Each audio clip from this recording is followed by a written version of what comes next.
దావోస్లో జరుగుతున్నటువంటి ప్రపంచ ఆర్థిక సదస్సులో బిల్ గేట్స్ మాట్లాడుతూ భారీ భయంకరమైనటువంటి హెచ్చరికలతో పాటు ఊహించిన షాక్ ఇచ్చారు ఆయన.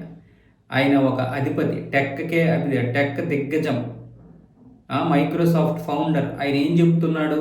ఏఐని కంట్రోల్ చేయకపోతే మరో 4-5 సంవత్సరాల్లో ఉద్యోగాలన్నీ పోతాయి.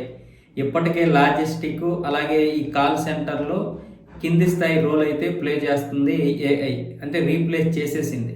ఇక పై స్థాయి మిగతా వైట్ కాలర్ ఉద్యోగాలు కూడా పోతాయి. ఏఐని కంట్రోల్ చేయకపోవడం అనేది ప్రభుత్వాల వైఫల్యమే, కానీ అది రేపు భారీ పతనానికి దారితీస్తుంది. ఏఐ మొత్తం తీసుకొచ్చిందంటే ఇప్పటికది వ్యాధుల్ని గుర్తిస్తుంది, వ్యాధుల్ని నివారిస్తుంది. కాబట్టి ఏఐ పాత్ర కీలకమైపోతే ప్రజల పాత్ర అది తక్కువ చేసి చూపించే అవకాశం ఉంటుంది. అప్పుడు పరిస్థితులన్నీ కూడా తారుమారైపోయి సంపదంతా ఒకే వ్యక్తి చేతిలోకి వెళ్ళిపోతుంది. అది ప్రపంచ ఆర్థిక వ్యవస్థనే కుదిపేస్తుంది. కాబట్టి ఇప్పటి నుంచే ఏఐని కంట్రోల్ చేయాలి. ఈ ఆర్టిఫిషియల్ ఇంటెలిజెన్స్ అన్నది మంచిదే, కానీ కంట్రోల్ లేకపోతే వ్యవస్థలు నాశనం అయిపోతాయని హెచ్చరిస్తున్నారు. మరి నిజంగానే అది కరెక్టే.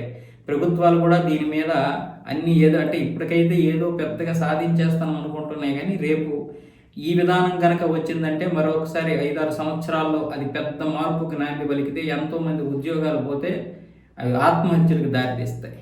అలాగే ఆర్థిక వ్యవస్థ కూడా కుదేలైపోతాయి.